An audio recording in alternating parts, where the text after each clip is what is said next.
for this opportunity. And just take from it whatever we need to make our businesses grow, make our businesses more successful, make them reach more people, our Father God, and touch more lives. So we just thank you for this time to learn, love you, praise you, give you all the honor in Jesus Christ. I do pray. Amen. Amen. Okay, let me see who's listening. We had 4 questions last week. Who knows one? You don't count. Okay, Who knows one? what's your hint in? Yes. What is? Why I purpose for tuition? Okay. Yeah, why am I doing this? Okay. What is my, okay, why am I doing this? Okay, there you go. What's another one? Have God given you that, the will with it? I heard, What's your end goal? all right, and we got one more. What is my motivation? What is my motivation? And what do you know the 3 things I said the motivations could be? Look at no one like that. Okay. Money, legacy, and career change. I'm gonna write that down. Money, legacy, and career change. So again, these are gonna be times, every time we come up in here, we're gonna be reverting back to these questions. So these 4 questions right here, again, y'all ever read the Bible and then 10 years later read the same scripture and it was different, but it's the same words. Yeah. These right here is the same thing. These 4 questions right here, literally, as you get into business and as you start seeing what this thing is like, these 4 questions take on different meanings every time.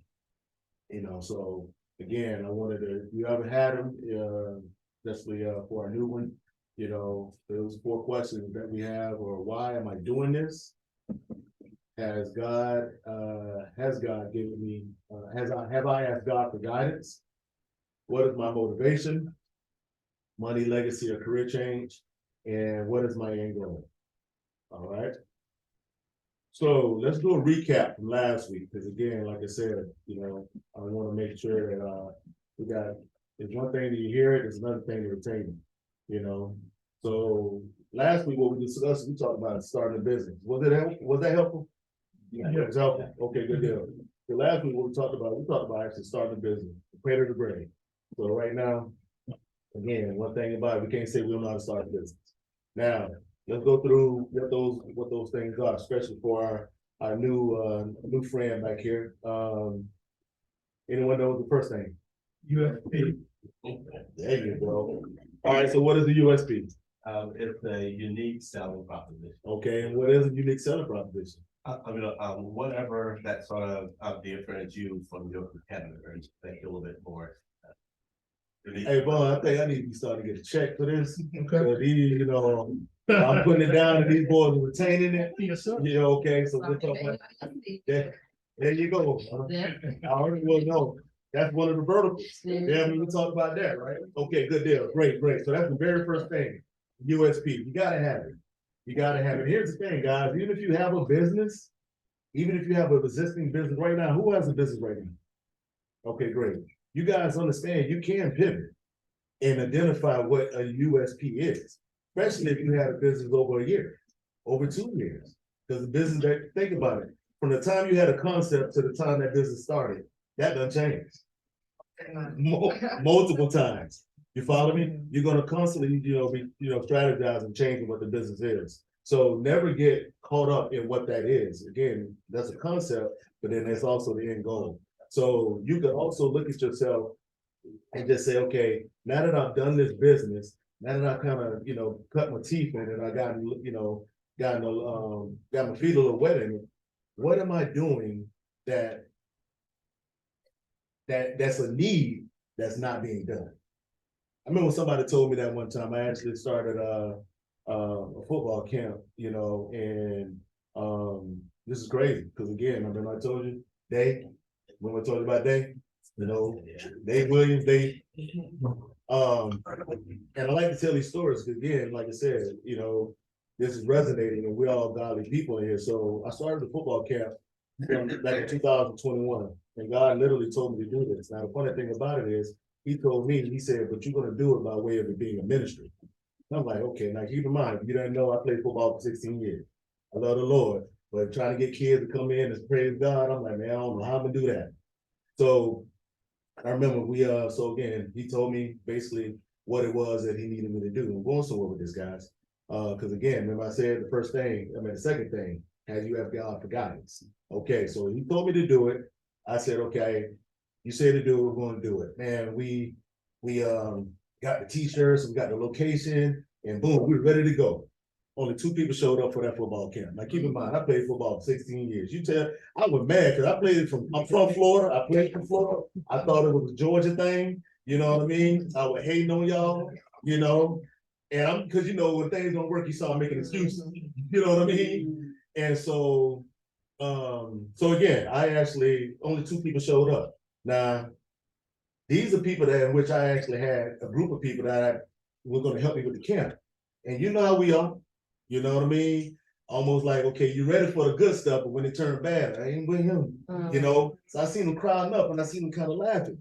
And so I was like, what y'all talking about? And he was like, man, Battle, man, he kind of was the spokesperson. And he said, man, look, man, we got more kids, we got more staff, we got kids, man. Why don't you go ahead and give them their money back? And I never forget, I looked at him and I said, how can God bless me with 200 if I can't show him I can work out these 2? I said, I tell you what, y'all huddle up. If you took off from work, don't worry about it, y'all can go back in. I'm gonna work these kids out I'm gonna work these kids out, just like the schedule said. In fact, for lunch, I'll never forget, I got a ham and cheese foot long, and that was 2 6-inches for these kids for lunch. I work those kids out every single day. The schedule said. And so after the camp, I'll never forget my wife, me and wife was talking, and I'm like, I'm never doing that again. And so she was like, well, you can't quit. I said, I didn't quit. Quitting is me not going back. I did it. I'm just not going to do it again. So we going back and forth. The phone rings. And it's one of, so she answers. I'm like, who is it? She says, for you. I said, who is it? She said, one of the campus parents. And I'm like, oh, this is the last thing I need to hear is a complaint.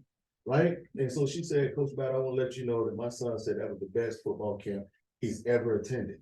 Now, keep in mind, I'm thinking like, I know you lying because you said you went to Alabama and you went to Florida the week before. You know what I mean? They football camp. But, so of course I took the accolades, that's what they were. And so 20 minutes later, the other parent called, because I never told you it was 2. And she said the same exact thing. And I'm like, okay, but these parents don't know each other.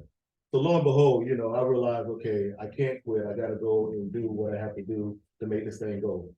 Got the business, found out that there was a way for me to get with the NCAA, connected with the NCAA. We actually became the #1 football camp in the United States. Wow. Fellowship sports. Now, the wild part is this. We, in 12 years, we had 687 Division I scholarships come through that door. Because we were the only camp in the nation that the NCAA allowed the actual college coaches to not only come to the camp, but coach the camp. So instead of a kid going to Alabama or Georgia or Florida, Notre Dame, I had Alabama, Georgia, Florida, Notre Dame, Ohio State in Atlanta, and those kids go one place, right? We had 687 Division I scholarships come out of that camp in actually 12 years. Now, the number that stands out to me the most is that in 8 years, 358 of those young men received Jesus Christ as their personal savior. Now, some of those young men on that was Cam Newton, Asher Allen, Alvin Kamara, Davis Mills, J.C. Horn, Percy Harvin, Trevor Lawrence, just to name a few. You get me? Now, the funny thing about it is, out of that camp, we were able to birth a successful tutoring company that now we were able to birth our youth park, which is down in South Florida, which is now 7 years going, and they're the #2 in the country. You gotta understand something. When God gave you something small, he gave you 2. I turned it into an organization. So again, guys, when you got something, I take you that story, not about me. This is for y'all, because I already did it. But I'm saying it's the same God. You got what I'm saying? So again, when you get into these business, you gotta actually stay focused. You gotta stay true to the game. Because I could have actually took their advice and gave their money back, but then think about how my life would have been, because that moment right there is opened up thousands of doors. You get what I'm saying? And then now these guys who are in the NFL, because what I didn't say, 27 of those young men played in the NFL. You know what I mean? And so, or still in the NFL. And now these guys are doing camps, and they said it's because of fellowship. Got me? So again, guys, stay true to the goal. Stay true to the goal. So let's go back. So review of last week, After the USP, what we wanna do is we wanna develop the business idea. The business idea, we wanna develop the business idea, that's very important, you know, because again, we wanna put based on, that's gonna be your skills, your experience and your passion. You know, so that's the idea. That, the next thing you wanna do, and keep in mind, we'll go fast, because this is just a recap. The next thing you wanna do is you wanna write the business plan. Business plan over there in the yellow shirt. Again, if you feel, Yeah. Can I ask, is anybody else calling here? Yes. Yes. oh, I'm feeling Yeah, I were on scene for them. For the last time. All right, we're gonna crack the door a little bit, cause I'm. okay, What is it? so let's stay on track, let's stay on channel. So what we wanna do is we wanna create the business plan. Remember I told you guys, this is very critical, because this is your breadcrumb. Remember Hansel and Gretel, they wanted to get through the forest, but they had dropped they dropped those breadcrumbs. So once they got lost, they knew exactly where to go. This is gonna be your business plan. You got it? All right, choose your business structure. Now, this is the business structure, if you guys don't remember, this is where we're gonna decide, okay, we're gonna be an LLC. Are we gonna be in a corporation? If we're gonna be in a corporation, what do we have, a C and a S? You know, and that really is for more of the taxation, if you got employees versus you don't. Are we gonna be a sole proprietor, which I don't really recommend that, but hey, that's on you. Are we gonna be a nonprofit? And keep in mind, you can be a nonprofit, but you need what? Also, there you go, because again, nonprofit is just a status. The 501c3 is what's gonna be able to give you that tax break. And if you don't have your 501c3, and you do go out and get the money off the notion that you got a nonprofit, and when it's time to file those taxes, guess who's gonna get it? Get $100,000 check and see what happens to you if you spend the money. There you go. So again, it happens all the time, guys, all the time. So make sure you got that, make sure you got that, and those on the screen know that as well. Okay, and now what we wanna do, we wanna go ahead and register the business. You know, I'm sorry, once you do the business structure, now we wanna register the business. You know, and that's pretty much, again, obviously, we're all here in the state of Georgia. So again, you go to your Secretary of State, you know, but what's the first thing you gotta do before you register the business? Make sure your name. There you go. Make sure that the name is there. Make sure you have at least 3 name choices. Because again, one thing you don't want to do is put one name in there, because it takes about 30 days for them to come back, only for them to tell you that you ain't got it. And then now you got to reapply. And then by that time, you look up and somebody else got your name, you know. Because here's the thing, what I found is that there's people out there that work for the states. They be like, girl, you better get that. If somebody got your name, you know. Listen, man, everybody here been black a long time. You know how we do. So again, we want to make sure that you actually, you know, register your business. Now what we want to do is now we want to set up the business finances. You know, now a lot of people think that you got to have a lot of money to start a business. You really don't. It depends on what business that you're doing. Obviously, you know, if you got a product that you're serving, you got to buy those products before, you know, to sell it and make a margin. But, you know, there's a service in which you're providing. You actually, you know, again, you say, okay, I'm a massage therapist. You know, you got a massage table, you got your oils, and somebody come in there and you give them a massage, guess what? You just got $50. And all you did was that was your service. Now you started a business. Money exchange hands, it's a business. You know what I mean? So theoretically, like again, you're just understanding what it is, you know, from that standpoint. And when you're doing your business finances, you want to make sure that you got an adequate accountant and bookkeeper. You know what I mean? You want to make sure you have those things, because again, it's best to need them and not, best to have them and not need them, than to need them and not have them. Because again, like I said, the government does not play nice with ignorance. All right. Then on top of that, not lastly, but you want to actually build your team. Now, who are the 2 people we really want to stay away from hiring? Family and friends. There you go. If you like them. If you like them, family and friends. I told you, man. I told my mom I wasn't hiring. She got mad. You know what I mean? I said, Mama, you mess up, I'm gonna fire you. Then I'm gonna fire you, then I'm gonna ask you to cook me something. You know what I mean? I mean, again, you know, you don't want to be compromised, because it's gonna compromise your judgment. Trust me, I'm a firm believer. Here's the thing: 3 of my closest friends that were in my wedding, I haven't talked to in almost 20 years. You know, and they were with me when I started Fellowship Sports. You know what I mean? And again, like I said, I mean, it was because of, you know, the type of business. Because like I said, they were doing things that was not, and then they were affecting other people that were not a part of ourselves. You know what I mean? And then of course, how can you manage those people, when they clearly see these people not complying, people watch, you know? And then I started losing good people because of them, and they still weren't doing the work. There you go. So that was one of the hardest things I had to do, but I said I'd never do that again. You know, so because again, like I said, you know, family and friends, that's a value, commodity, you know. And then the last thing we're gonna do, we're gonna launch the business. You know, so that's basically when you start looking at getting your website, your marketing, your products, your services, and your potential clients and stuff, you know, customers and things of that nature. So that is the recap of last week. All right, so who's ready to get into now volume 2 of this thing? I guess y'all like that. Everybody say every week. All right. Okay. So that's basically now that we got the business going. The 4 things we're gonna talk about tonight. Get your pens ready. The growth mindset, scaling your business, promoting your business, and maintaining your business. I'll say it again. The growth mindset, scaling your business, promoting your business, and maintaining your business. All right, so we're gonna start with the first one, the growth mindset. And so what I did with this, I actually asked myself questions. I think that was kind of the approach I took with this one. Let me ask myself questions. I was sitting right there, what would I want to know? You know, and even though I know a lot of the answers to this, it was even good going through my own exercise because it actually made me kind of look at some of the things that I was doing and just kind of, you know, and with some of the things I was like, well, shoot, I need to probably change that, you know, because again, you get so far with it, you know, and it's almost till you get so close to it when you bring it back, oh, dude, it is 5 fingers, but it's so close you can't see it because you get, you know, so why is it important, you know, to have a growth mindset when it comes to business?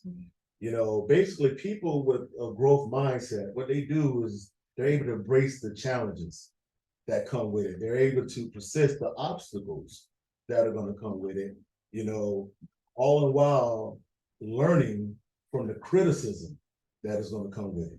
Guys, I'd rather for you to talk to me than about me. I'm dead serious. Because I'm the only one that can fix me. So if Jesse got a problem with me, but he telling Vaughn, but nobody telling me how I'm gonna fix it. You know what I mean? So you guys understand, write this down, guys. Feedback is a gift. Feedback is a gift. You know what I mean? So basically, that's part of having a growth mindset, is understanding the value and the persistence of reaching your goal. You know what I mean? You're looking at it from a grand standpoint. You know, basically, having a growth mindset is also believing in you, believing in your ability. You know what I mean? When they told me about fellowship sports, they said, man, ain't nobody, I remember saying that. They said, man, ain't nobody ever, man, I'm a Christian too, but ain't nobody ever, you know, had no camp where they praising God and, you know, football as well. Ain't nobody ever did that. I said, because God was waiting on me to do it. The funny thing about it, it ain't happened before or since I've done it. You know, so a lot of times what God has for you is for you. You know, and it make you feel this is impossible because nobody else done it. Because he waiting on you. He waiting on you. You know what I mean? That's why it looks impossible, because guess what? You're gonna be the one that's gonna give him the glory with your business. He gonna bless you, so you're gonna be able to bless others, and you're gonna be the one because they're gonna see where you came from. See, people see the glory, they don't know the story. Follow me? So that's what God does. And then you're gonna be able to give God the glory. Give me one second. You know, so basically, you know, with the growth mindset, it's basically the attitude where the person faces the challenges and how to process the failures and how they're going to adapt with the results. You know what I mean? So basically, you got to be able to face the challenges. There's going to be some challenges. There's going to be some failures, you know, and it's a failure only if you leave it that way. You know what I mean? Basically, what they say, Thomas Edison said that he got criticized because he had over 100 failed patents of the light bulb, and it was like he was like the reporters back then was criticizing you failed 100 times. He said no, he said you failed 1,000 times. He said no, I just found 1,000 ways on how to do it. I just researched 1,000 ways of how not to do it. He said, but it's funny enough, you talk about the 1,000 times, you didn't talk about the one time. And that's what we got right here, guys. Again, like I said, he's gonna take you through these challenges, you know? And he's gonna take you through these tests. He tested me with 2 kids. The very next camp, we had 208 kids. 8 of those kids signed Division I scholarships in 1 year. But that was my test. If we're gonna trust me, or we're gonna trust these people sitting up here talking about the kids. That's what I'm trying to tell you. Sometimes you're gonna be down there. If you said, like what it say, that asked God for guidance, if you said he did it, and he gave you guidance, he's gonna get you through it. But what he's doing is actually putting you through something that not for where you're at, for where you're going. You follow what I'm saying? Does that make sense? Hopefully this is confirmation to some of you, you know? So again, I would say this again, the growth mindset is all about the attitude which the person's when the person faces challenges, how they process failures, and how they adapt to the results. That's very important, guys. That's very important. Now, basically, how do you know? And then part of the growth mindset is creating a vision. You gotta see it, guys. You gotta see it. I saw those kids on the field. I saw the coaches before they even came. You know, but you gotta see it. If you got a restaurant, you gotta see the people in your restaurant. You know what I mean? If you whatever business it is, your t-shirt company, you gotta see the boxes you delivering, you know, delivering your products. You gotta see, you know, when you deliver the products and then you see the people wearing the products that you created. You gotta see it. If you can't see it, then shoot, how can you deliver it? You know, so you got to visualize it. So basically, you know, developing a long-term business plan, you know, you got to visualize the future. You know, before you create a goal and have, you know, you have to decide what you want to achieve. Some people say, okay, I want a business, but you don't know what you want to do. Like, you know, because you've seen somebody else do it. No, man, that was their path, you know. And again, you don't understand, you know, some of the things in which they've done, you know, to get to that point. So what you got to do, you got to visualize the future. You got to see it. Before you even create your goals, you have to decide what you want to achieve before you even do anything. You know, now, what those goals are, they're called SMART goals. You know, and I don't want to insult your intelligence, so I'm going to just tell you what SMART goals are. And that's SMART, S-M-A-R-T. And that stands for specific. So your goal has to be specific. Your goal has to be measurable. Your goal has to be achievable. Your goal has to be relevant. And you gotta have a time bound on it. Specific, measurable, achievable, relevant, and a time bound. That is SMART. Time bound. Like, you know, basically, okay, well, when are we gonna do this? Yeah, there you go. Okay. What was the R again? Relevant. It has to be relevant. Okay. Now, what we want to do after we actually create those SMART goals, now we want to prioritize them. Because even though they're in that order to create SMART, you may have to look at measurable before you look at time bound. You may even look at time bound and see, okay, do I even have time to even do this? You get what I mean? So again, you have to actually prioritize these particular goals. These are the goals. But then again, you know, is this time that I'm trying to do this specific to what I'm trying to achieve, and is it measurable with the relevancy in which I need to do it? I don't know what order that was, but that might be the priority in which you actually go to, right? You know what I mean? So again, you have to understand, but these are the goals in which you have, but you got to prioritize, you know, and only you can do that because you're the one, this is your business, you know. And what you want to do also too is you want to break your long-term goals into short-term goals. You get what I mean? So again, you got a long-term goal, but then put like A, B, and C. How are you going to actually break it? Or how do you, here's a long-term goal. These are the little things I'm gonna do to get to this. That makes sense? This is the big goal, you know what I mean? But first I gotta actually put gas in the car, change the time. Yeah, we gonna get here, but before we go in Orlando, before we do that, gotta make sure, you know, the dogs are in the goals to get to the goal. Follow me? So again, what you wanna do is you wanna break your long-term goals into short-term goals. So you, go ahead. I've never taken like econ classes or nothing like that, but I was wondering if you could touch a little bit on what exactly is growth? Growth. Growth, Yeah, in terms of business. Well, you know what? Hold your question. Hold your question. Remember, we got off track. Matter of fact, I'm gonna tell you, matter of fact, y'all remember what he just said, and then I'm gonna be able to point back to that right there. Well, hold your question. And I know my brother over here, I'm gonna let him take that.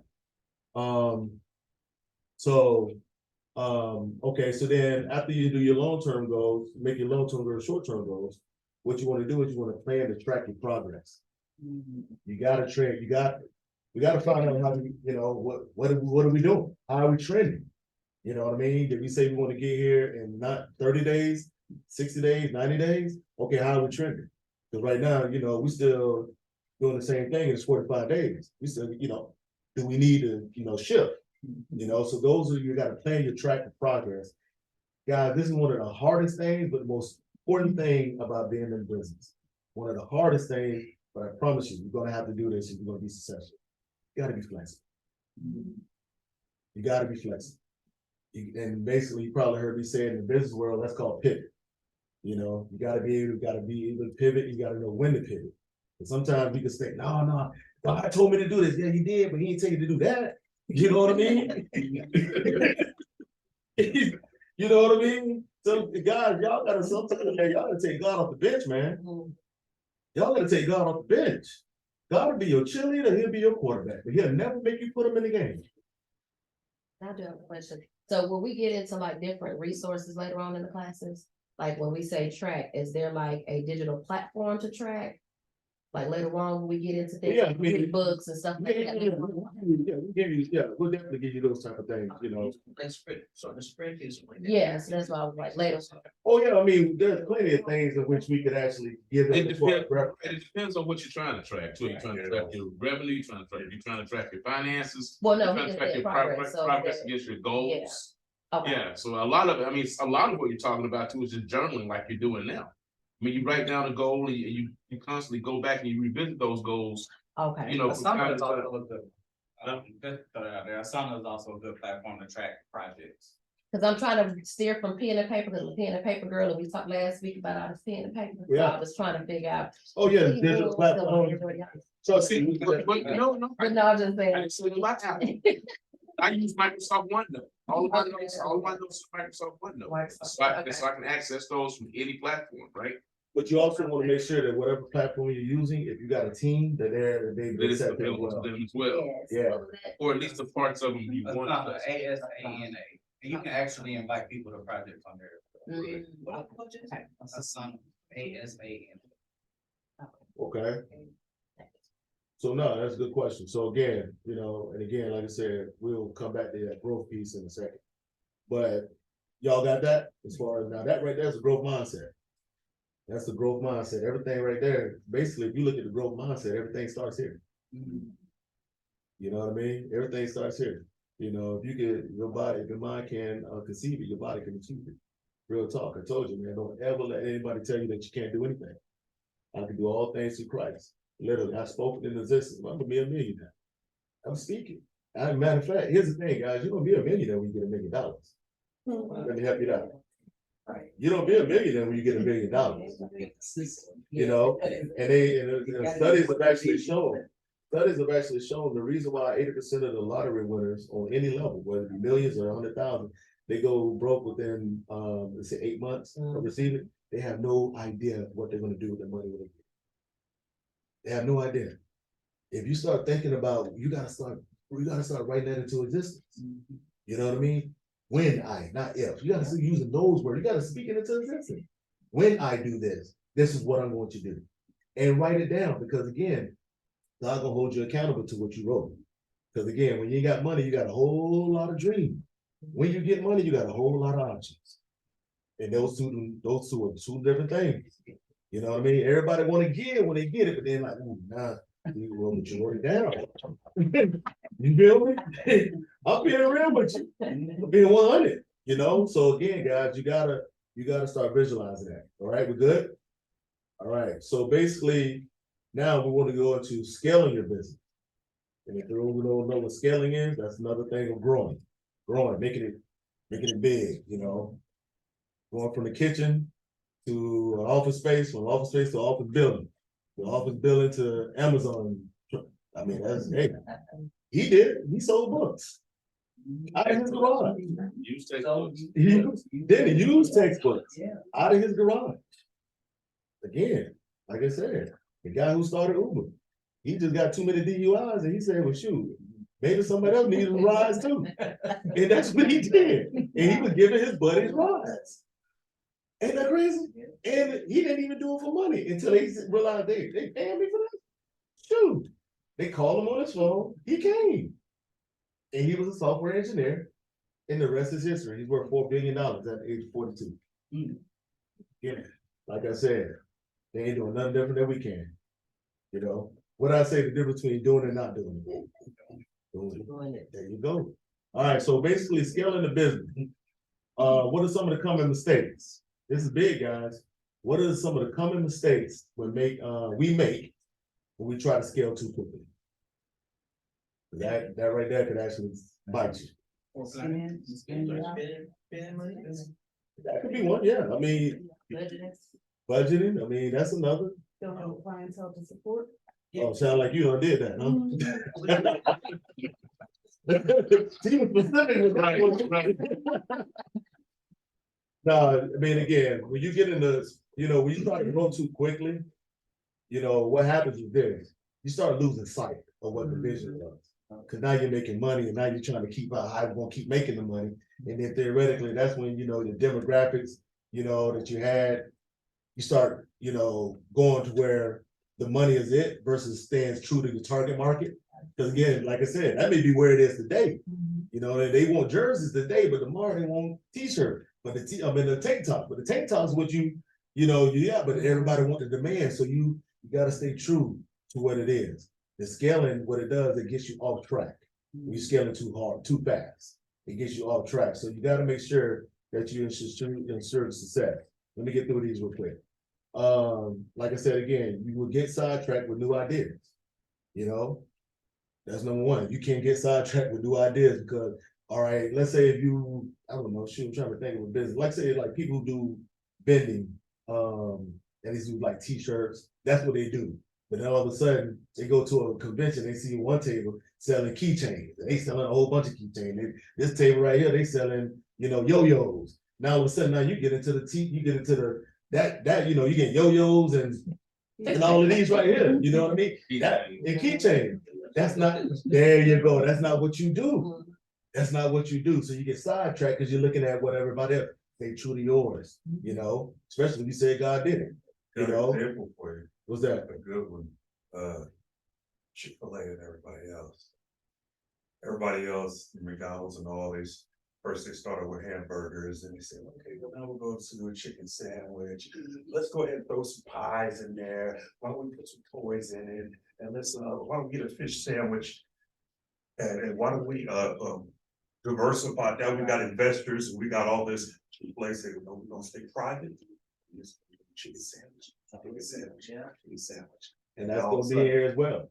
There you go. But it just depends, because McDonald's was known for Happy Meals and hamburgers. I was 3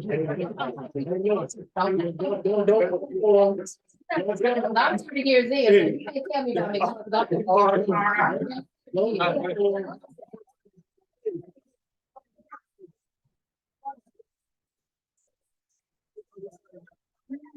They try to be. This is a McDonald's executive over here. And she rolling up. Those eyebrows are in there. May not be able, you overscaled the business and then you may not be able to service the way you used to.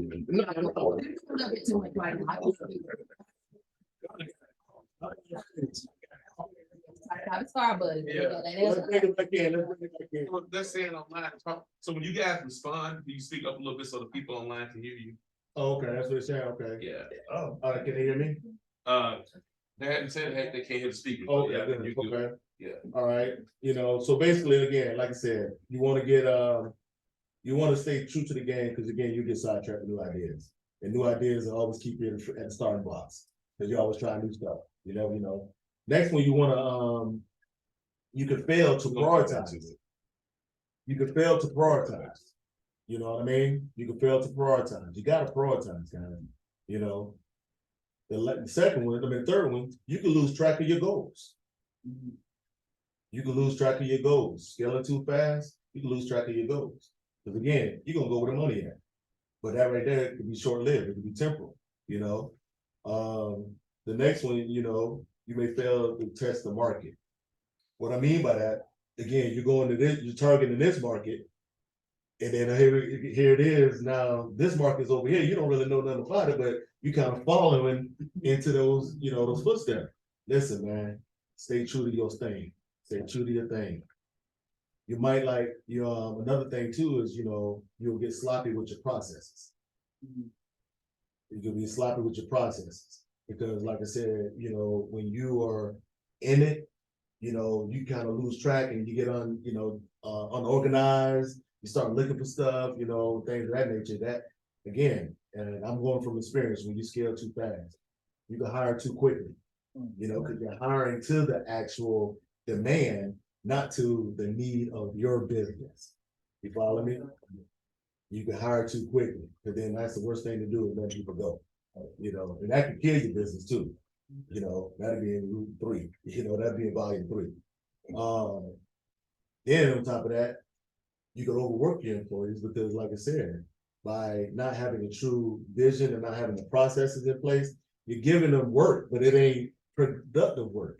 You know what I mean? Everybody that you bring onto your business should actually have a subject matter expertise. I'll call them SMEs. Put it down, SME. Everybody you bring into your business should be a SME, a subject matter expert. You follow me? Every person you bring into your business, as you being a leader of your business, what I tell my my employees, my job as CEO, and I don't even look at titles, but somebody gotta, somebody, again, so I don't even look at titles because I'm not a me person, I'm a we person. We and this, they ain't gonna be like, well, shoot, I know he had to do it. No, Dave, New Mercy, even though it was Bond that messed up, is New Mercy. We all get painted the same brush, so we can't separate ourselves. So what I tell as a leader, this is one of the things you guys want to do. You guys are business owners, you guys will be leaders. Your job is to make sure your employees can do their job. That's your job. And telling my thing is with my guys, he knows this, if I have to tell you how to do your job, you're not that person. I brought you, so you're giving me comfort in knowing you're the one to do this job. I'm not going to tell you how to do your job because then that's micromanagement. You know what I mean? And micromanagement creates a whole lot of dominoes and things. In micromanagement, it actually shows inadequacy of you hiring the right person. Micromanages also shows insecurity of you hiring the right person. You follow me? Because now guess what? Now he or she outshining you. Who cares? Who cares? Bill Belichick and Tom Brady get all the praise, but guess what? When they won the Super Bowl, who they gave that trophy to first? Robert Kraft. The CEO, the owner. You follow me? Again, you don't know what Robert Kraft is. And he's the owner. There you go. You know who Belichick and Brady is, right? Yeah. They get all of the accolades, but at the end of the day, it goes to Robert Kraft. You follow me? So it doesn't matter. Guys, it don't matter. If these guys, if she's doing a great job and she's under me and she gets an award, I just got an award. Exactly. As a matter of fact, I'm actually, they should be looking at me more special because I knew enough to hire her to do it. You get what I'm saying? God, man, we gotta make ourselves more of a we than a me.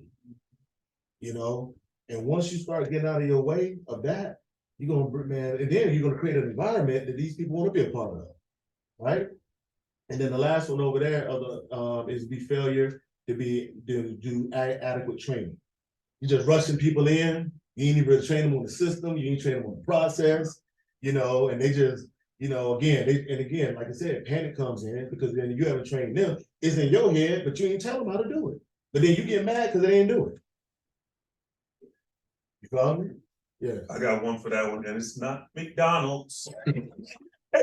We need training It's, too, don't worry. it was, I think most people agree. Popeye's chicken, when they got that spicy chicken sandwich, When they get anything new. they weren't Yeah. ready at all. And they had to hire more people, they That's a had good, to that's a staff, good one. the training wasn't ready, the lines weren't ready. They had a Supply chain perfect wasn't ready. advertising. That's a good one. Because it's a thing. They actually created an ad that actually produced, you know, and there was 2 rappers that actually put it on their Instagram.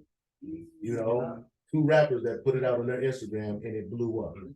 And the thing about it was they were not ready for the scale. That's a good one. Scale. They didn't even have enough chicken. Again, well, and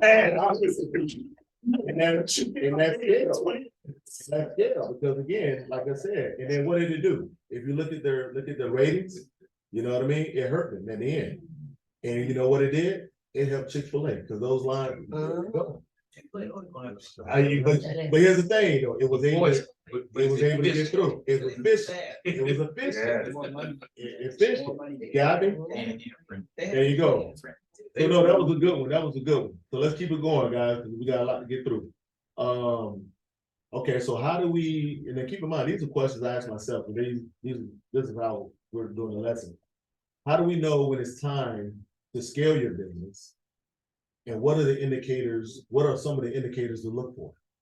How do you know, okay, to your point, how do we know, okay, now that we're in business, okay, now it's time to scale? Glad you asked. If if your business is growing so fast that this is how you know it's time to how to scale. If your business is growing so fast that you got to turn down business. Yes. Now you got to scale. I just can't get to these orders. Because you keep it guys, that's gonna hurt your business probably more than help you. Because guess what? It shows I'm inefficient. They don't care about you said you could do it. I'm coming to you to do it. I don't want to hear your excuses because you couldn't do it. You know, straight up. So that's how you know when your business is ready to scale, when you have turned down business due to a lack of inventory and resources. By the way, that's your answer. What is growth as well? I told you it was coming to it. Yeah, that's how you measure growth. Growth is the demand on your business. It's not just revenue, it's the demand on your business, right? And your ability to scale as a result of it, right? So not just the demand itself, but also your ability to scale the result of it. So when you started getting all these orders in, case in point, I have a friend who just started making soaps as a hobby. So she started taking these soaps to work. People started loving these soaps. She started taking these soaps to farmers markets. People started loving these soaps. I said, okay, so how are you gonna handle your production? Because right now you can't cook all this soap in your kitchen. So what's your next move? I haven't really thought that far ahead yet. Now she's got more orders that she can handle because she hasn't thought forward about her production. So when we start talking about growth, it's all of those things. It's the demand of your business and how you respond to it. Do you have a plan for production in place? Have you talked to any of these companies that mass produce items for different companies, right? There's a lot of small. It's all about how you think about it. I'm not gonna go too far off topic here, but it's all in how you think about and how you perceive your business, right? There's a lot of smaller manufacturing companies that will manufacture your product for you and help you scale to that level. And you just pay them on a per piece basis. Rather than you having your own manufacturing and you hiring up, 100 people to make your product. And when you do that right there, what you gotta do is you gotta realize time versus money. You follow me? Time versus money. I'd rather pay this right here so I can get more product out versus I own 100% of it and I can get a fraction of it out. Don't step over dollars trying to get it down. Y'all need to write that one down. But you have to be That was good. careful, because if you do that too quickly, you could end up losing money. You can. It's all about time. It's almost like measuring. You know what I mean? You can measure too much, you can measure too little. It's all about measuring, And then once you kind of get an idea with it, when you start seeing it go up a little bit, you kind of know what, a teaspoon or a tablespoon, But again, that's why you have to be into your business. you know, yeah. About seasonal work. I was just about to say, you also gotta be, you gotta understand if the seasonality around your product too. Are you selling Christmas wreaths or are you selling Swim shirts. swim shirts? You know what I'm saying? You gotta understand that too, so. And you gotta understand, okay, as I'm coming into the season, what I need to actually scale up the buy, you know? Nothing to get started to kind of see, and then, okay, now I'm starting to get this low, I need to go ahead and re-up for this right here, you know, versus not having enough and you can't produce it. And do you hire seasonally or when you hire, or do you do contracting or? Well, we talked about contract, you know, contracting would probably be the better way to go, you know, because again, when you're saying seasonal, that means that's an end date. You know what I mean? It's short term, you know, so chances are you're not gonna find someone full time to work within the short term. You know, but again, the contracting, again, another thing too, they contracting, you wanna do a 1099. So that way now you're producing the taxes over to them, you know, but you wanna make sure that you're doing it through some means to where it can be digitally translated. Don't give them cash. Don't give them cash. Yes, ma'am. Is anybody interested in contracting people out? Because you have to be very, very careful about that. You can get in trouble with the IRS if you are saying that you're contracting people, but you're controlling what they're doing, or you're controlling the resources that they use. So you have to, this contracting is the way to go if you're a small business, but just be very careful about contracting and trying to say someone's an independent contractor when they are really, when you're treating them as an employee. Yeah, that's a fine line. She's right. That is a total fine line. And again, the contractor is the person, they're the freelancer. They're the ones that are actually doing the duties. Here's the task that, you know, again, this is what I need you to get done, you know, and then Let within them the have time frame. control on how they have to There you do go. it. They can, matter of fact, well, depending upon what contract they're doing, they can bring their own laptops. They use their own phones. You know, some companies will provide that for them, you know, so they can be on their platforms and things of that nature. But she's right in that regard right there. But contractors is for seasonal work, that would be the ideal thing that I would do. Okay, so you guys understand, you know, when we know it's time to scale. We turn down business. Now, here's the thing. If you turn down business because of opportunities, that's one thing, because of volume. And don't turn down business because you just insufficient with your business model. You know, like your business model, you just all over the place and you're turning down business, then you probably need to look at, am I in the right business? You know, because if you can't handle something small, how can you handle something big? Ain't it crazy if we get into business and then we can't handle the small things, but we get mad at God because he ain't giving us business? You gotta say, well, shoot, how can I bless you with a house? You didn't take care of your apartment. You know what I mean? How can I bless you with a Benz? You didn't take care of your Honda. You know what I mean? I'm gonna give you this Benz and shoot, you realize it's maintenance. You gotta stay in this Honda. You know what I mean? So again, sometimes I thank God for the blessings he didn't answer. Or the prayers he didn't answer. No, for real. Let me finish it real quick. Okay, now here we go. So here's some of the strategies you're gonna have for scaling your business, you know. And this right here has actually worked well with not only mine, but people that I know that I've collaborated with as well. Strategize how to increase your sales. Increasing your sales is your top priority for any business that you are looking to scale. Sales is all about sales. That's the money. That's the money. So that should be your number one top priority right there. Guys, COVID has showed you one thing, and again, COVID, for all the things that was negative, COVID has actually done a lot of positive things. You got a lot of positive things out of COVID. Technology is one of them. Invest in your technology. You know, invest in your technology. You got to invest in systems because this is how your clients are moving now. You know what I mean? So you got to look the part. People can see you before they see you. You got to look the part. You know, so if you say, I only got cash out, man, come on, man. And I ain't got cash out. Well, guess what? I'm gonna go to the table that got Venmo. Right.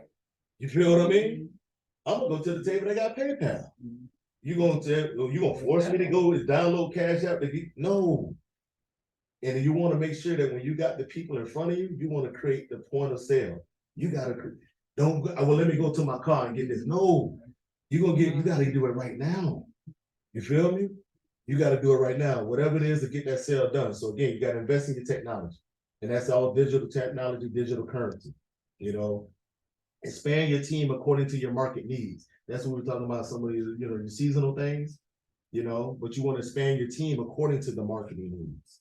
You know, you want to get external help when needed. Cause again, you can get it and not need it right now, but you wanna make sure you have external help. Start having those conversations with people that are SMEs, subject matter experts that are in that space. Hey, this may be coming down the pipe. If it does, start having those conversations. Start having the conversations, and number conversations, because again, if you need them and they're not available and they're not, when all of a sudden it goes, you're in trouble. So start having to, create a plan around realistic goals. Create a plan around realistic goals. I want $1 million in a year, and you just learn how to do it. That's not a realistic goal. Start with $1,000, and then we're gonna grow up $1,000. They'll develop a management skill. Develop a management skill, and again, I think I've time told you that in the sense of management skill, and I can even go further, management style. You know what I mean? Because again, guys, I could learn a lot when I go into the business. I look at it differently. When I see the vibe, when I see the aura, I'm learning a lot about the owner. Because it starts with you. You know what I mean? If it's ratchet, you ratchet. If it's unprofessional, you unprofessional. This is your business. This is your baby. So I learned your business represents you. If it's dirty, you're dirty. Good statement. I mean, seriously, when I walk in, I know a lot about the owner before I even met you. You know what I mean? And it's so refreshing when you walk into a business of people that look like us and they get it right. But why does that have to be that way? What's that have to be surprised? Why does that have to be a surprise? I told you the difference between doing it and not doing it is doing it. So just do it. Just do it. And basically, again, that's right there. It's focusing on the last one, is focused on the company's offerings. So basically, that right there, guys, is where we are with scale. So let's move right along. What was before this one? Before Focus on companies. Develop management skills, style. That's how you put skills and style. Now, last we said focus on companies. Offerings. Offer. Yeah. Again, when you go back to that, just kind of give you what's your USP? What's my differentiator? You know what I mean? And I want to say one thing too, is that a lot of what you're giving, remember too, that most companies, these are the skill set they're looking for their leaders, right? So entrepreneurship is just not about doing your own business. Entrepreneurship is about growing opportunity, whether you're doing it for someone else or whether you're doing it for yourself. That's entrepreneurship. It doesn't matter if you're working for a corporate. That doesn't mean you're not an entrepreneur. That just means that you're doing it in a different vertical. I call it. Well, even if you work in corporate, depending on what position you're in, they're gonna give you a book of business to manage and stuff. You gotta manage. Yeah. That's right. Everything he's given here, if you move up in corporate, if you do this, you will move up in corporate. I mean, you're up and down, if you follow these, you will move up in corporate. But a lot of stuff you're talking right now is exactly right now what I'm doing with my team at work. So in other words, you're telling me I'm doing all right. You get a captain, like, and you don't hard to Here we go. Here we go. Here we go. I tell you what, them newts, boy, they're so big up and hey, look, build you up and tear you down. As we move on, let's go into actually promoting your business. Let's go into promoting your business. So basically, I ask myself this question: how can I develop a brand identity that resonates with my target audience? How can I create a brand identity, like who am I, that resonates with the people that I want to buy from me, or actually I want to go there. First one I came up with was you need to develop a brand with a purpose and a value. People want something that has value. Second, you want to know who your target audience is. You know what I mean? You want to know who your target audience is. You want to the third one, you want to define a brand's core value in its personality. So you want a brand that actually speaks to, again, I told you guys last week, people forget what you say. They always forget what you do. They never forget how you made them feel. Yeah. Right? What was the last one you said, Brenda's what? Know your target audience or define. Personality, what's the last one? Define your brand's core values and personality.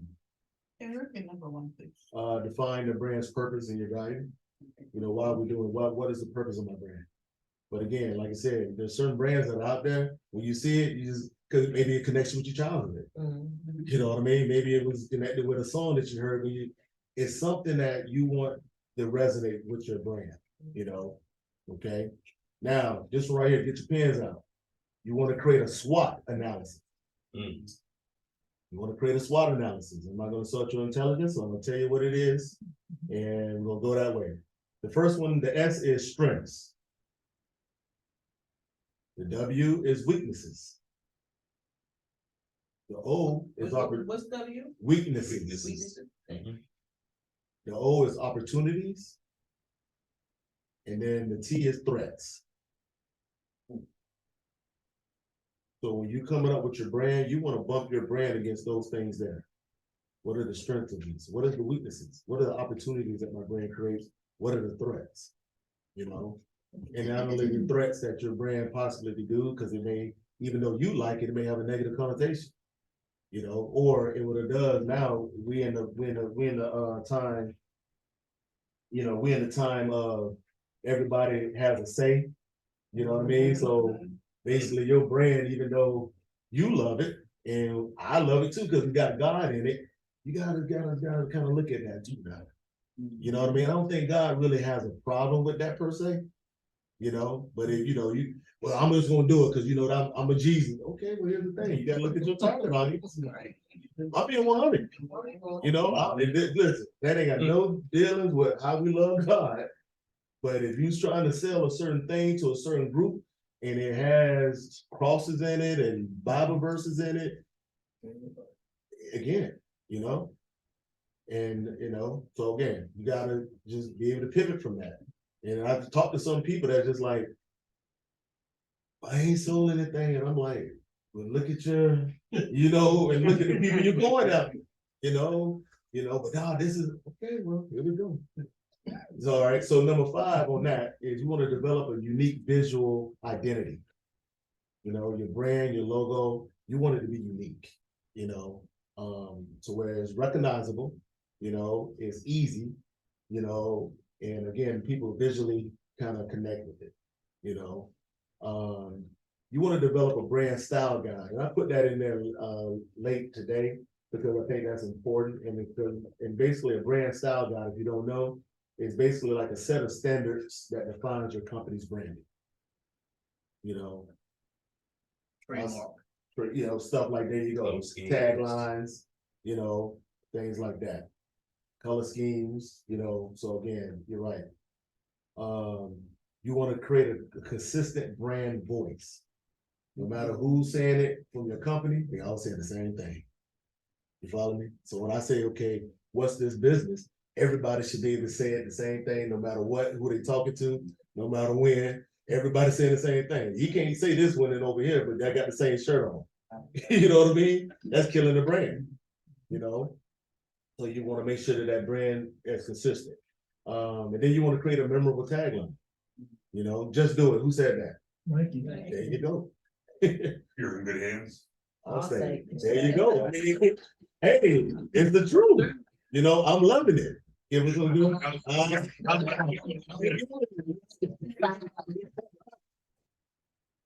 Loving it.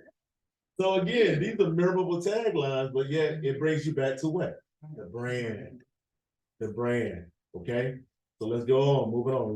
We good so far? Yeah. All right. Now, what I wanted to do also too, I wanted to say, okay, what are some of the key elements of successful social media marketing strategies? And that's where we are right now. You know, it was a time everybody in this, that's gone for you the youngest one. Everybody in this room was a time we knew everybody's phone number. Ain't that crazy? We knew everybody's phone number. I'm talking about more than 20. Wait, you know, we knew everybody's phone number. But now, social media, you know. So what we wanna do, again, I'll repeat the question, because again, it's gonna be key for you guys. What are some of the key elements of successful social media marketing strategy? I was like, okay, what is that? You know, so what do you wanna do? You wanna define clear goals. This is basically the foundation of your social media management or campaign strategy. You know, and again, as we go through different platforms, you know this, different platforms require a different type of audience.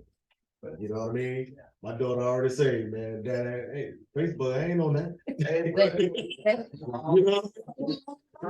Like, I ain't on that. But all y'all are. All, and again, if you're marketing towards, you know, the 20 plus on Facebook, they in the wrong market. So you gotta understand, that's why I say create, define goals in your foundation. You gotta understand that, you know, get to know your audience.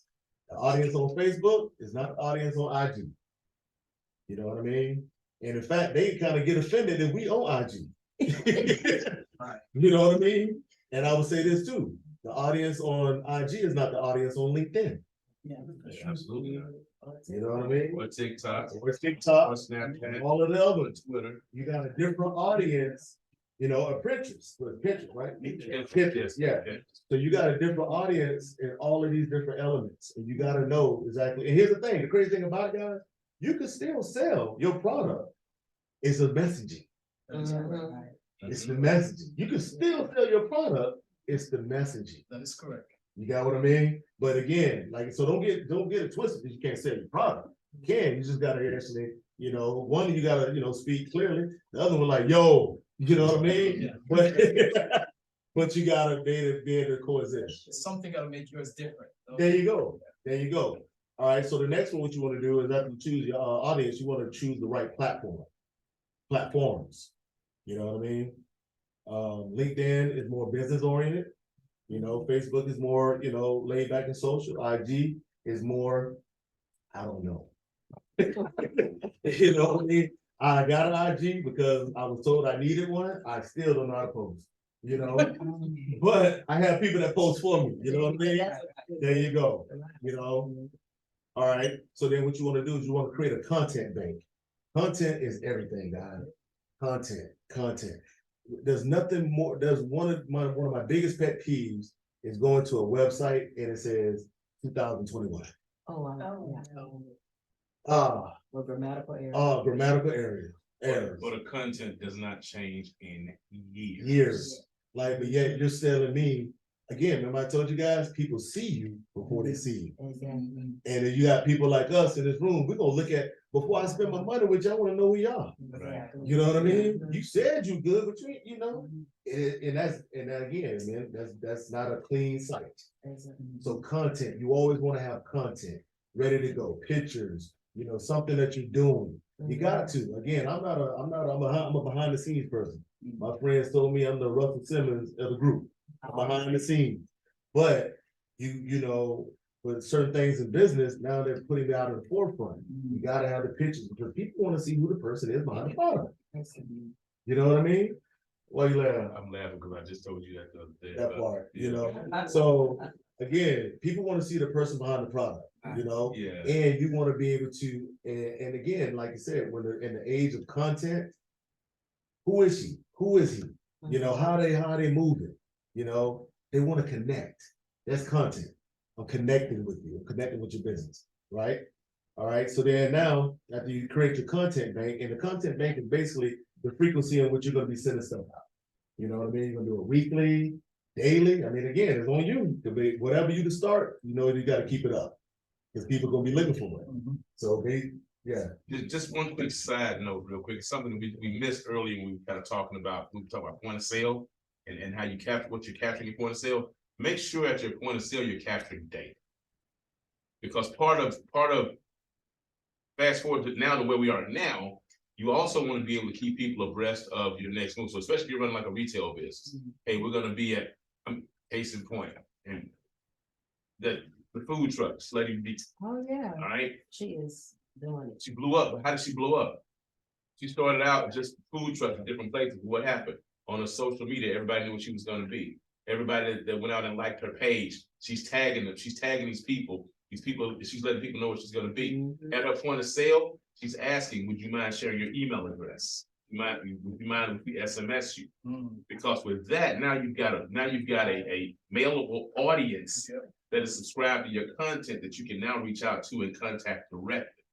Right? So as we're talking about promotion is not all just social media. People like us like to look at our email. Here's an interesting fact. While it's something in the teens or low 20s when it comes to open rates on emails, open rates on SMS messages is 96%. Why? Because nobody wants to see that little red badge on their screen. So if you get with your communications platform that allow you to do both of those as well as social media, now you're really promoting your product. So I want to make sure as you're however you figure out your point of sale, part of it needs to be gathering and capturing data and making sure you organize that data so that you can use it on the back end. Sorry. All right, no problem. Let's get through this, because we got quite a bit. Yeah. We want to set up your social tools, that's pretty much, the frequency.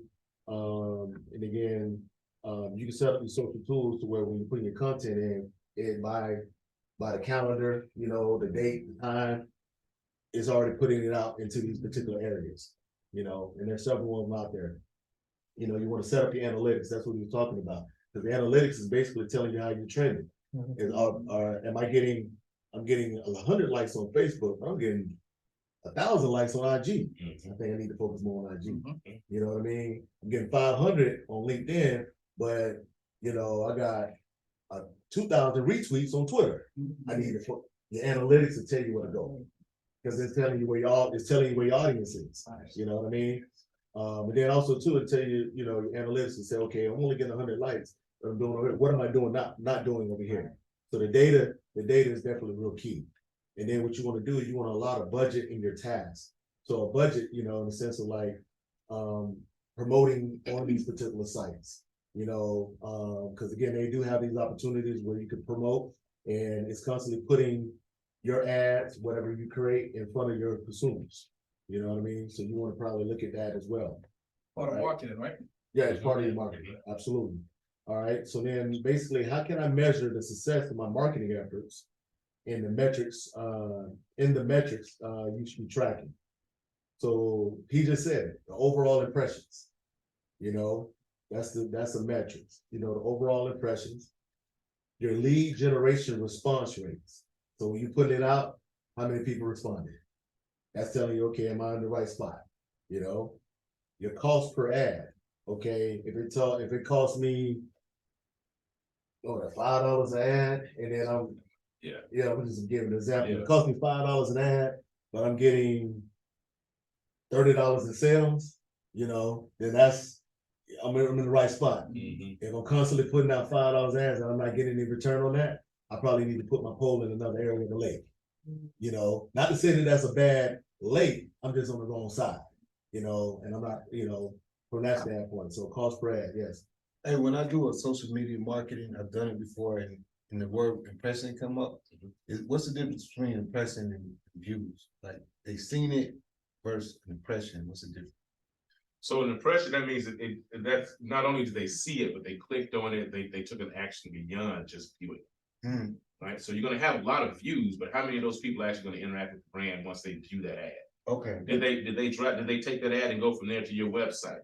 Oh, okay. Did they actually come and purchase something, right? So that's your impressions is that's the overall number of people who actually respond to that. You can have a lot of views. Okay. You get a view in the light, but impression is the next step. The next step. In the next step, at least to the next step. The next thing you know, you got shoes coming to your door in a week. Right. There you go. All right. The cost per sale. That's after the cost per lead. The ROI. That's return on your investment. So if I actually bought it for $5 and I sold it for $25, I got an ROI of what? $20. So you get a chance of, understanding what your cost, your return on your investment. And then on top of that, you want to create the value customer. Identify those customers that continue to come back. That's for lifetime. That's for a lifetime. Absolutely. You want to continue those customers that are constantly buying your product, the customers that are constantly commenting on your stuff. You want to make sure that, you get the information. And to what he was talking about, data. a lot of times, depending on how much data you want to capture, you may have birthdays in there, and then guess what? When it's a birthday, you can put in a constant contact. That's another digital platform, constant contact. Happy birthday, Tamika Williams, from all of us. Merry Christmas, Tamika Williams, from all of us. And it's her name, and again, but that's the little things. And it's the little things that create big things. But you only spend those marketing dollars on those most valued customers. Got you. So those Talking lifetime? lifetime customer value. Okay. So like the lifetime value of a customer, right? How much does a customer generate in sales for you over the lifetime of their relationship? Okay, guys, we're doing pretty good. So that right there is promoting your business. We talked about from the granular and the social media. Now, maintaining your business. Maintaining your business. Now that we've actually created a growth mindset, now that we talked about the scaling, we done talked about the promoting. How we gonna keep it? How we gonna keep the business going? And this right here is probably one of the most challenging things in all business. So what are some of the common risks and challenges that business face, and how can you prepare for it? Y'all like that question? Because I actually asked that question. I'm gonna say it again. What are some of the common risks and challenges that businesses face, and how you can prepare for it? Okay. Compliance risk. Compliance risk. That's a known risk, like the integrity of your company. You saying you're gonna do something you did. You say you're gonna be somewhere you wasn't. That damages the face of your brand. And again, what it does, it creates a lot of the financial penalties and irreparable damages. Because again, like I said, right now, we are in the digital age. Everybody can't wait to tell you how bad you did. So we're in the compliance. The next one, legal risk. These are things that will kill your business. Ignorance has no excuse or negligence in the law. I didn't know. You should. Risk, legal risk, strategic risk. That's what the market and the industry changing. That's what I told you guys. You got to be willing to pivot. You got to be willing to shift, because it's a strategic risk. In the saying that things have changed and you still doing it the old way. That's a strategic risk.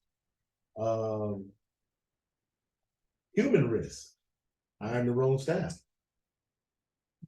Hiring the wrong staff to where, they go out there, they pants sagging. I ain't coming in there.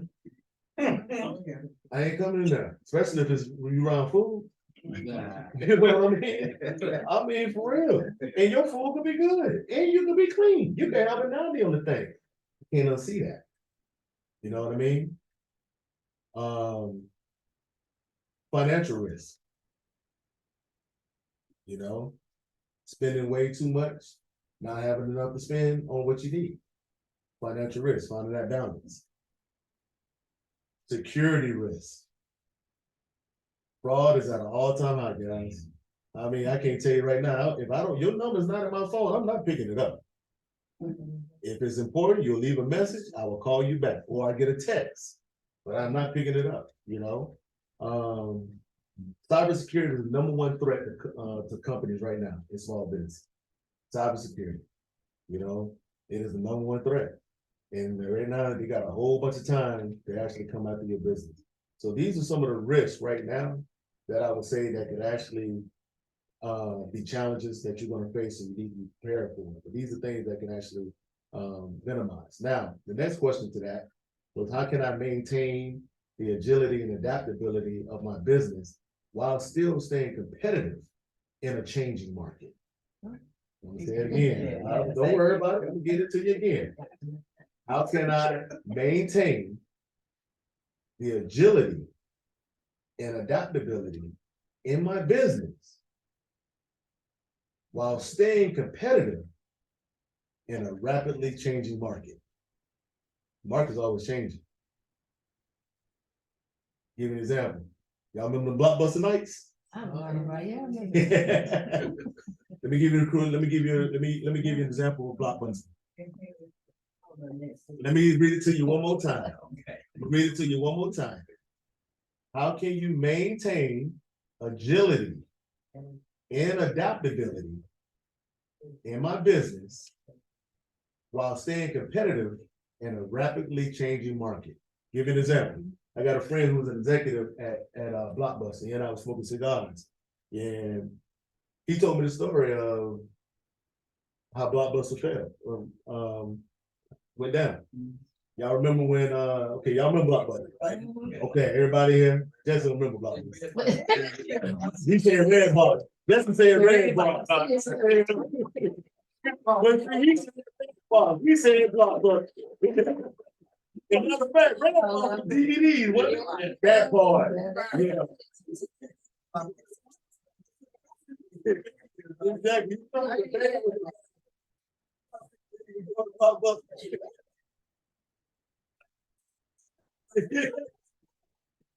Okay, so Blockbuster Video, here's the story if you don't know it. Anybody know it?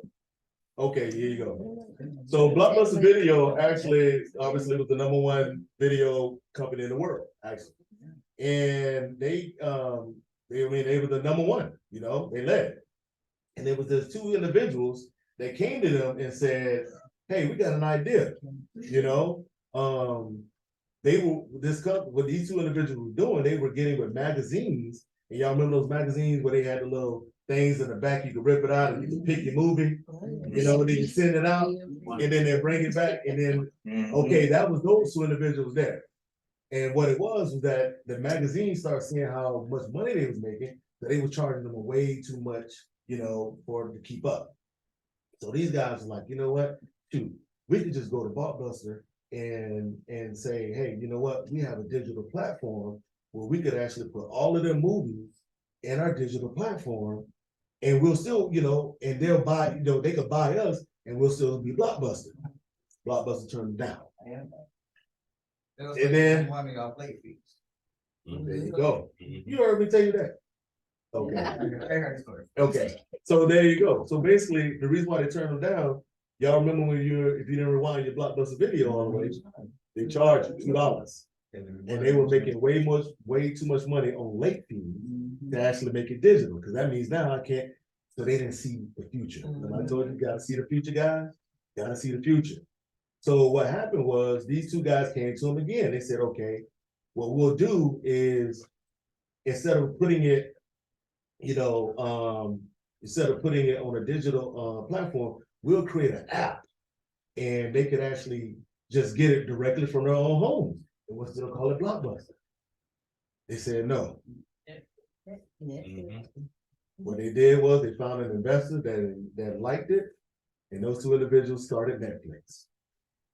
The two individuals, it was two individuals that actually came through that started working with them on the executive team. And then they were like, you know what, there's still a market out there because they're not doing videos anymore, but they still don't want to trust the digital piece. So we're going to still, you know, but they still want to be able to touch it. And those two individuals broke up and they started Redbox. That's why it's red, the same color, but it's Redbox and Netflix. And 5 years later, they just, I think this year, they just closed the last Blockbuster in Alaska. You know what I mean? No, the last one. Yeah. You know, and Blockbuster, and they said the estimation of money in which Blockbuster actually lost, well, I think they said was close to around $11 billion. All they had to do was say yes. That's it. Blockbuster. They had the Blockbuster Video boom, you know. But again, guys, you gotta have vision. You gotta have vision. So again, I wanted to tell you, I'm gonna say it again. How can I maintain agility and adaptability in my business while staying competitive in a rapidly changing market? Here you go. Be the first to market with your unique product or service. Be the first to market. Blockbuster was obviously could have been the first to market. You know, because again, guess what? Guess what came after Netflix? Everybody's streaming now. Everybody's streaming now. You know what I mean? But they were the first to market. So they're the brand leader. You know, right? So be the first to market, you know, which you're unique. You know, I put unique in there. Why? Unique what? USP. USP. There you go. Position. There you go. Unique selling proposition. Yes. Yes. So you needed to help me put us on that. One. All right. Set up. So what you also want to do, you know, to actually be in a competitive market, you want to actually set up exclusive services, you know, in particular areas within your business. Again, like you said, there's a Chick-fil-A model. They're exclusive to this. You want to be, so if you set up like specific things, you want to be the best at it. Why me? This is why me.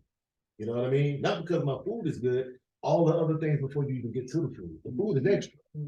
It's the experience. You follow What's me? like Right? vegan is what's like vegan is. There you go. It's the experience. It's when the you walk into experience. the So when you get it, now that makes the food even better. So you want to be able to set up the exclusive services and to be able to, you know, create the experience. You know? All right, so here we go. Also, you want to be able to find a supplier that can supply only to your business or at a discounted rate. You want to find someone that can give you a great deal, so that way your competitors are actually at a disadvantage because they're not getting at the price of yours. And you get greater margins to make more money. Speaking of retail. Retail, if you're or product, if you're in a product, you know, you're the product service. You know, if you are in the product, and if you're in the product business, you know, whether it be foods, t-shirts, or whatever the case may be, try to make sure that you know there's events. You're the only vendor that does what you do in that area. You want to try to do that, you know. And then what you want to do, guys, you got to network. You have to network. You have to network. Matter of fact, I said it 3 times here. Network, network, network. Let me tell you something, guys. Your network determines your net worth. Yes. There's a place, there's a couple of them there, called the, something Tree Boutique, where there's, you walk in, it's like a big warehouse. Painted Tree. Huh? Painted Tree. Yeah, Painted Tree Boutique thing. And you walk in and got these different groups and, all individual businesses. So all of us can have our own business in this one warehouse. And they manage most of the work for you. But explain to me that you need to have a wholesale license to become part of it. So how do you know, you go online, you have so many different things. How do you know what is the right type of wholesale license and how to apply for those type of things? When you say how do I know what is the right one? I think what it would be is you really want it. You have to do your research. You have to do your research on. I mean, again, they're all out there, but you got to do your research on. You know, because again, you know what fits you. Because you got a wholesaler that probably, if you're doing 10,000 units, you know what I mean. That's when you get a better deal. You know, okay. One wholesale I would definitely tell you guys to look at if you're in the products, Alibaba. Alibaba. Alibaba. Put it down, write it down. Alibaba. Alibaba. You know. But we almost done. We almost done. When you real quick on the Painted Tree. We Land almost Run done, Painted guys. Tree. How much traffic have you seen through those stores? I've been in a couple of them And different times. And how much traffic have you asked them? What's the average lifetime of the businesses that are in there? no, I have not asked that question. Now, I've been to 2 different ones at different times, and again, it just depends on the time of day and when you go. But it's, you know, not like it's like being at Walmart or anything like that, but yeah, study traffic and, you know, some people with carts of things and they're shopping from all the different vendors. But you have a different Yeah, experience. what you want to do, but I just stumbled across that one in Buford about Right. a month ago, Mhm. and it was just empty. And all these booths sitting around, I'm like, what? And I asked the girl at the counter, because I was curious, because I'm like, oh my gosh. Even there was a paparazzi booth in there too. No one's watching or handing anything. I asked her, how does this work? And she was just saying people just pay for the booths, Mhm. and they have their product there, and then they bring them up in the front. I guess they have certain codes on their product. And it's We can talk about it's that. empty. Yeah. And I can give her, I can give her a contact. My cousin is in 3 of them and she makes 6,500 a month. In all 3 of hers, and she's in pantry. It all depends on. And it depends on the product. product. She also does like nursing guard, she does a lot of different things, and each of hers net Yeah. 6,500. So it all depends on the marketing, and she said one is Bellevue, and she said one is Buford. Right. And then there's another one on the south side, so I get her. Nice. We almost finished, guys. We almost finished. We almost finished. See, she done got us off track. Talk about money. Look at her. You got enough. But again, like I said, network, guys, you gotta network. Network. And I told you, write that down. Your network is your net worth. Look who in your network. You know what I mean? That's really gonna tell you, you know, literally, that's money in your network. You know, all right? And so here's some of the steps I would take as far as remaining competitive, you know, with other, you know, firms within the market. Research other firms in the market. Research your competitors. Research your competitor. Your competitors can tell you a lot. Your competitors tell you a lot. In fact, you can see exactly when you look at your competitor, you know, all of us, when we looking at our competition, we always gonna be hating. You know what I mean? Man, they should have did this. I would have not have done that, but guess what? Now it's your opportunity. You see there's a need for it. You know, you see there's a need. And again, obviously, if it was something that they knew, they would have been doing it. So you see that there's a need for it, but obviously they've been in business for long enough. You see that if you do the same thing they do, you see that there's actually demand for it as well. So your competitors will actually show you exactly some of the things that you can actually do better for your business. You know, and that's what they call the point of entry. You know what I mean? The point of entry when you come into the business. All right. Profile your ideal customer. What do you want your customer to do? Because guess what? All money ain't good money. You know, I mean, real talk, depending on what type of business you in, you want to have a particular type of customer. You can they sell a T-bone at IHOP the same way they sell a T-bone at Ruth Chris. It's a different customer coming in. But it's still a T-bone, right? So, again, you want to define your brand. You want to make sure you define your brand and be able to stand behind that brand, you know? You want to overemphasize your differences. This is why we are who we are. And stand by it. This is what makes us different. Again, guys, people don't remember half the time what you say, half the time of what you do. They always remember how you make them feel. You know, and one of the things, and I said this in the last week's class, one of the things that is a missing art of a lot of businesses, especially Black businesses, it is customer service. Oh my God. Customer service. If you bring back customer service, thank you. Have a nice day. Please. I guarantee you probably your beacon score probably go about 50%. Customer service. It's free. I got a McDonald's store, but I'm scared to tell it. Don't. You should say Burger King.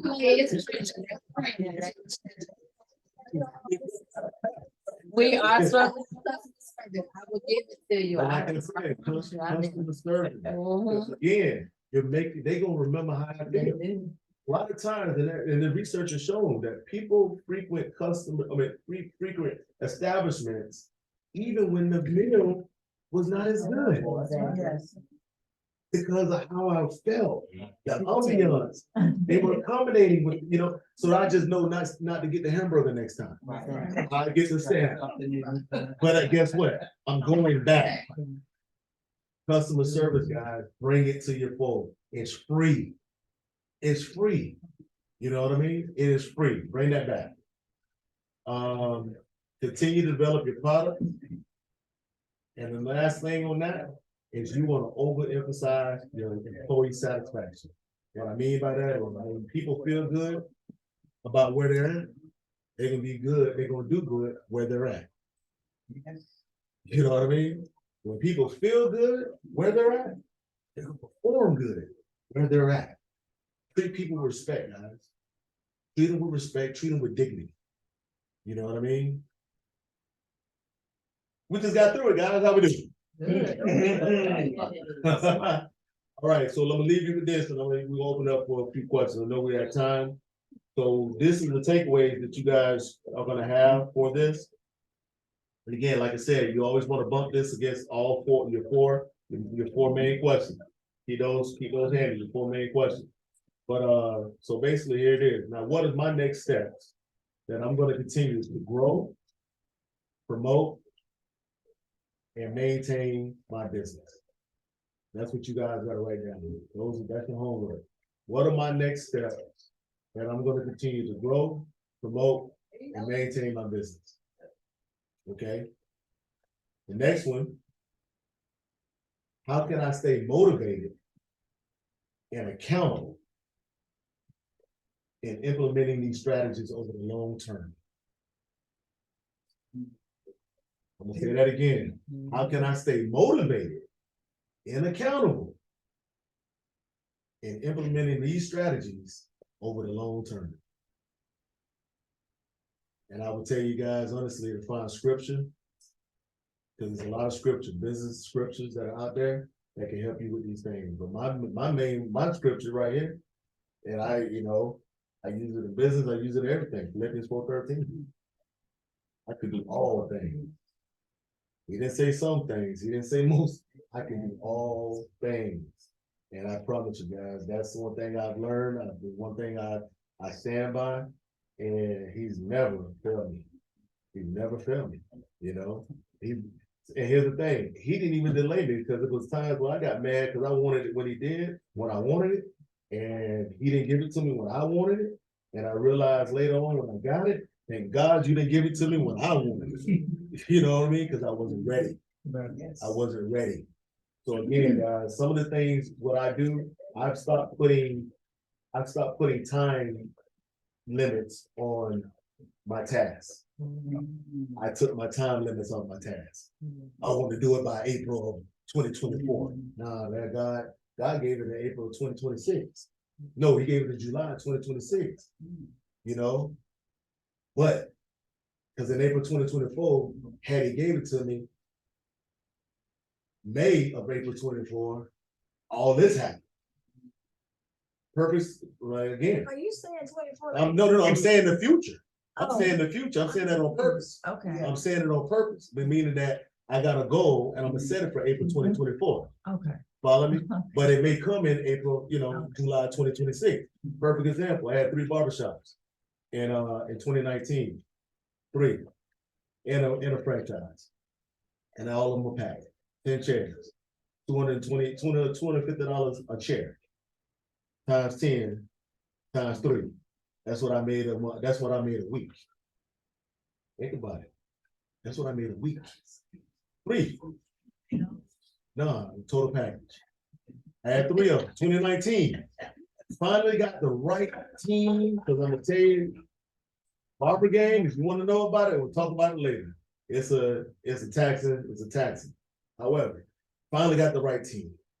Cater shop, 2 Snellville shops. Finally got the right team. Shops are running, got the right managers in there.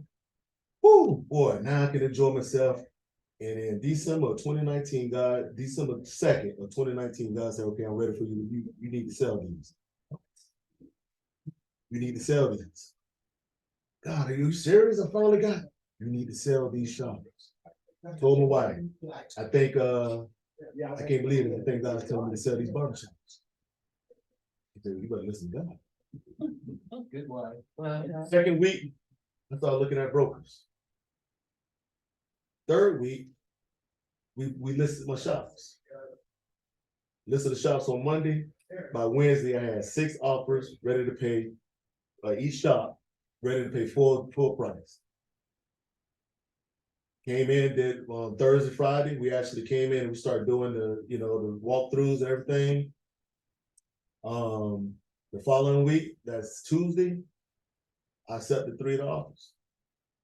Sold my barbershops. Literally, sold my barbershops. Y'all tell me what happened in February of 2020. Ain't that it? That part. That part. And guess what? I did not have not one overhead. I didn't have 3. I did not have, because every last one of those barbershops, they couldn't work. But guess what? That rent was still coming. That rent was being coming in. Y'all get what I'm telling you? I only talk about things I know. When God say move, move. You know what I mean? So hopefully this right here was enlightening, man. I hope y'all had a good time. You know what I mean? Appreciate you.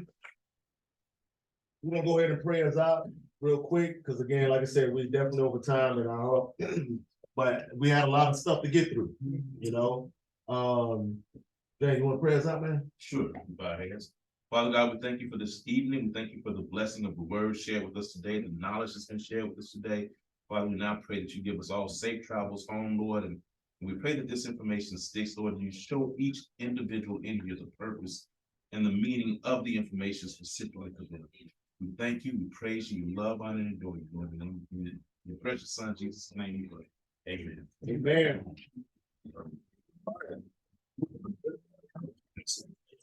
Where your McDonald's list? That's another one.